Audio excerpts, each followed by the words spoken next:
Hayırlı gün esenmisiz. Yanğasır kanalında Qanun, Parlament, Cemiyet programması. Atnaның siyasi, içtimai vakıqaları turunda beyan ederbiz. Bu atnara Tataristan Devlet saytında yazılı sessiya açıldı. Pençeşembe parlamentinin bu yılga birinci oturışı uzdu. Gün tertibine 31 mesele, 11 respublika, 10 federal kanun proyekti çıkarılgan idi. Onlar municipal hizmet, jirli üzdereler, grajdanlarının turak hukukların yoklauını təmin etu turunda. Şulay ekologiya kodeksina özgeriş kirttiler. Deputatlar Ішкі işler Ministrliğinin 2023 yılғы işçenlik boyunca hesabını tınladı. Sessiyeden bizning reportaj. Hayırlı gün kadırlı kollegalar, Devlet Soветі депутатлары.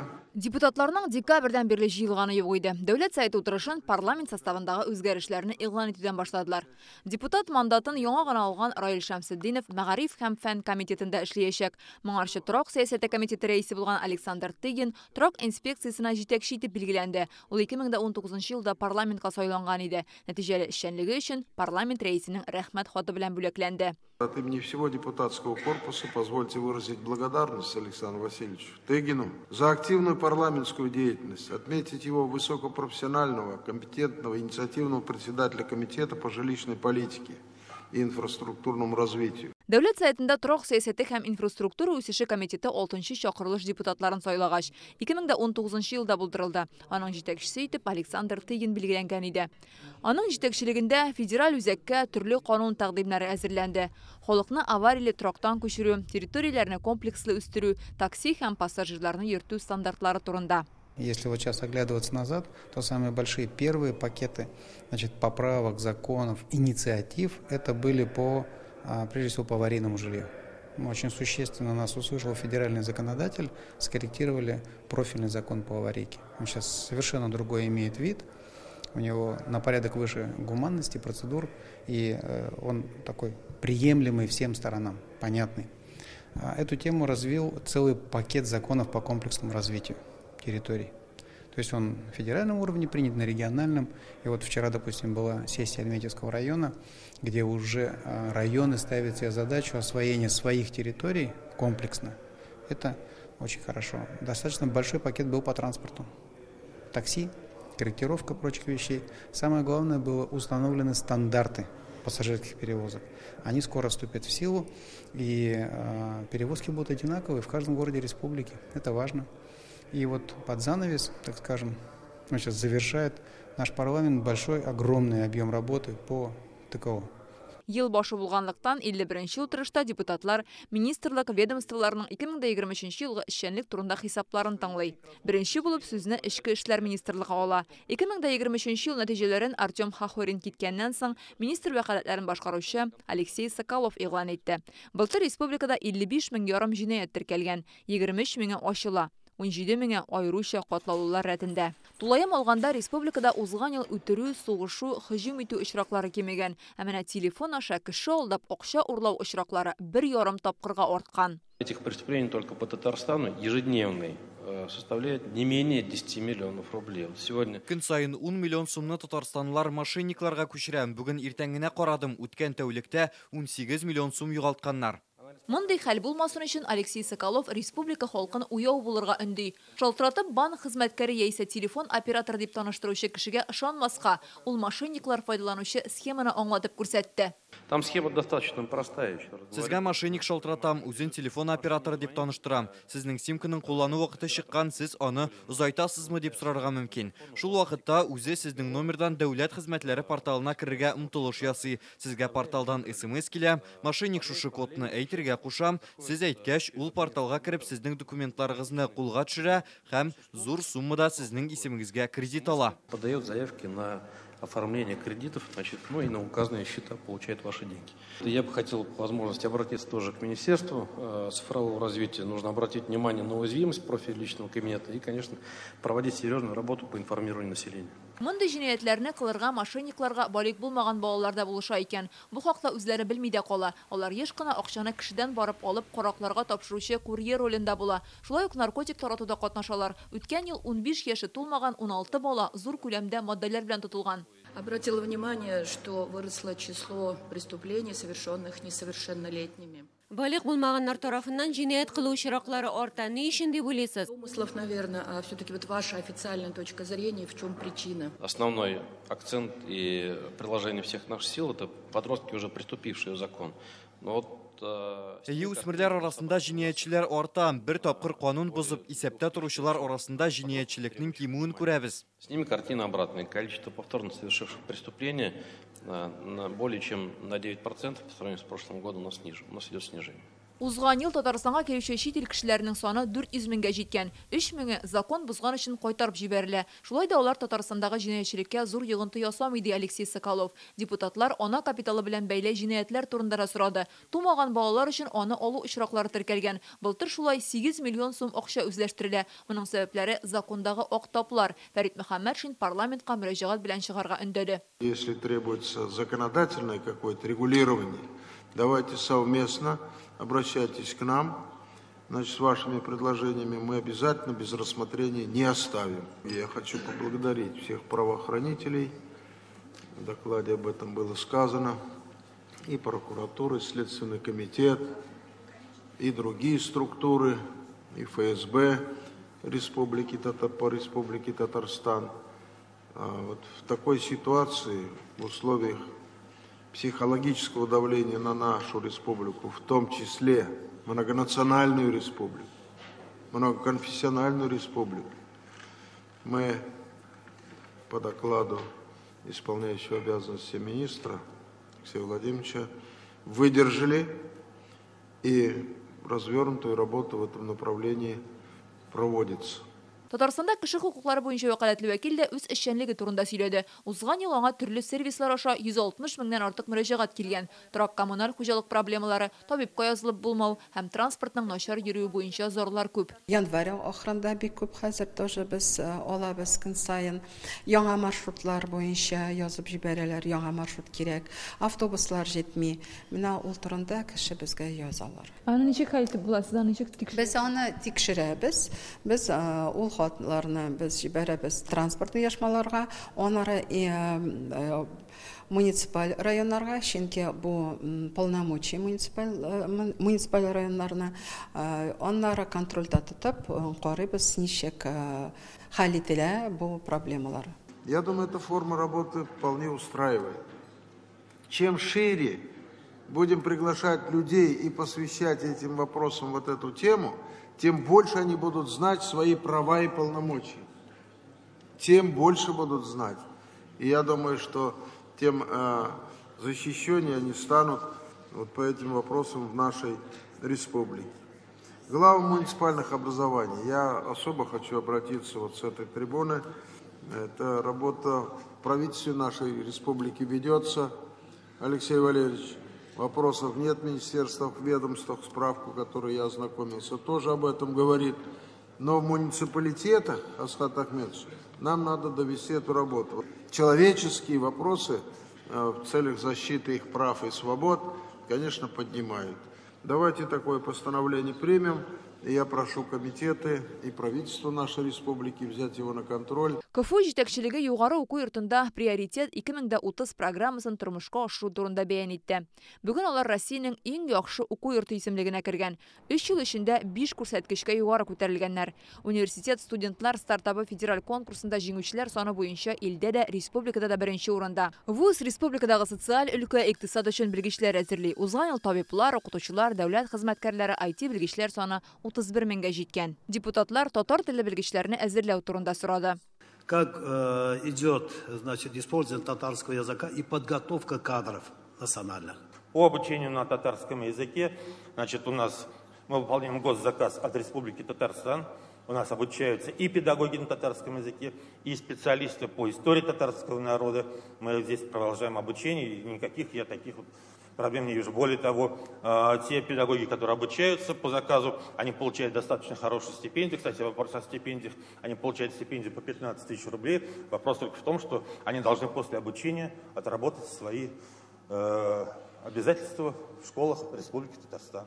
Башка студентлар стипендияны чагыштырмача аз алады депутатлар. Какая перспектива? Сегодня, оказывается, 2000 рублей стипендия у нас в Казани. Бездә стипендия 2000 сум икән, яшәү минимумы 13 мең тирәсе. Бу дөрес буламы? Прожиточный минимум у нас, вы знаете, значит, 13 или сколько сегодня в нашей республике. Стипендии государство устанавливает не университеты. Они на самом деле... Бу сұрауны федераль үзәккә бирергә кирәк. Стипендияләрне университет түгел, Россиянең фән һәм югары белем министрлыгы билгели. Безнең университетта ярдәм чаралары каралган. Әйтик, фәнни төркемнәрдә эшләүче студентлар арасында 40-50 мең сум акча алып укучылар бар. Поддержки студентов.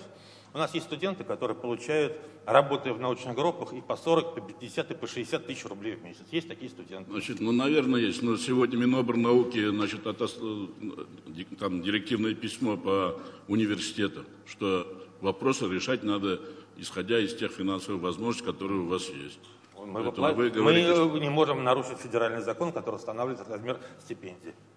Мы выплачиваем все, что нам прилагается. Мы выплачиваем стипендии. Федеральным законом не устанавливается пенсия устанавливается, а стипендия не федеральным законом устанавливается. Коллеги, ну не вступайте в полемику, значит. Я думаю так, вот заданные вот эти вопросы в проект решения, который мы сегодня принимаем, надо приложить и направить ректору Азат Киямовичу. Сформулируйте, пожалуйста, кто организует это. Еш белгечләрнең безнең предприятиеләрдә эшкә калуында бик көнүзәк мәсьәлә. Специалисты, проходя практику. Сез үз чыгышыгызда акционер җәмгыятьләр, зур предприятиеләр белән хезмәттәшлек итәбез дип әйттегез. Студентларны анда практикага җибәрәсез, күпмесе эшкә кала. Закрепление молодых специалистов. Это зависит от организации до организации. Какие организации может предоставить условия. Вы знаете сейчас условия рынка. IT-специалисты сейчас, IT-рынок перегрет достаточно, и они востребованы. Что касается наших специалистов, скажем, в области нефтегазовых технологий, они успешно закрепляются во всех компаниях, в том числе и в Татарстане, и в России работают. Казанский университет. Наша история, честно говоря, и будущее тоже связываем с такими университетами, как Казанский университет. И постановка вопросов обучения и переподготовки кадров, что тоже немаловажно, Дмитрий Альбертович. Это тоже в ваших, так сказать, планах вашей работы. Разумные или важные вопросы подняли депутаты, Дмитрий Альбертович. Значит, мы вам отдельным списком приложим к этому постановлению, ректору передадите, и чтобы руководствовались озабоченностью депутатов по этим вопросам. И нас проинформируете через какое-то время. Бүген депутатлар хезмәт инспекциясе эшчәнлеге белән дә танышты. Үткән ел алар 11 мең тапкыр ревизия ясаган. 180 кешенең хезмәткә хокукы якланган. 15 миллион 500 мең сум хезмәт хакы буенча бурыч кайтарылган. Тик предприятиеләрнең эшчеләренә бурычлары кала әле. 1 январьга Татарстанда хезмәт хакы буенча бурыч 89 миллион сумга җитә. Бурычлылар рәтендә 30 предприятие.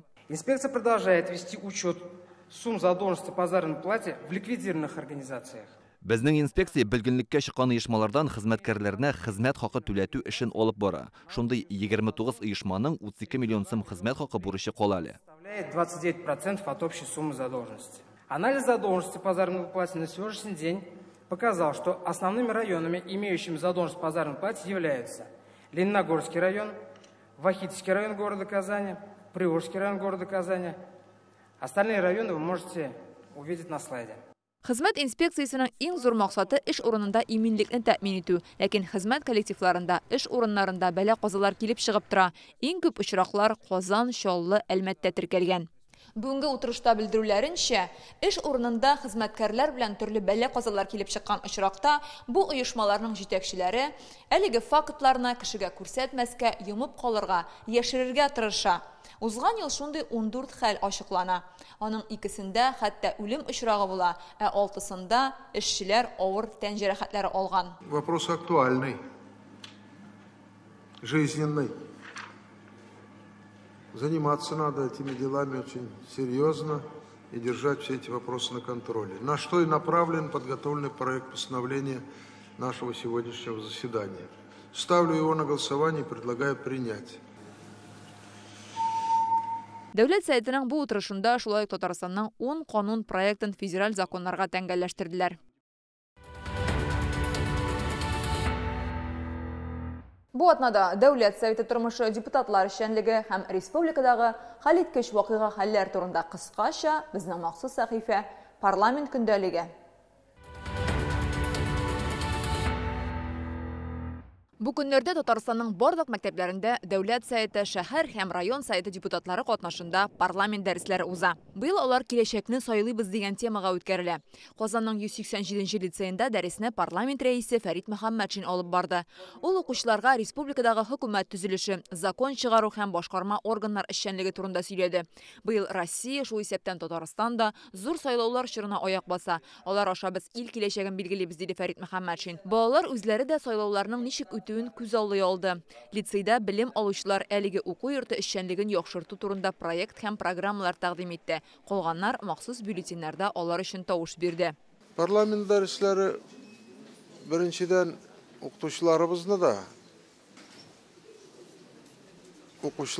да тагын искә төшереп, җаваплылыгын арттырып, кызыксындырып, матур иттереп сайлауда катнашучылар күбрәк саны булсын дигән ният белән эшләнә.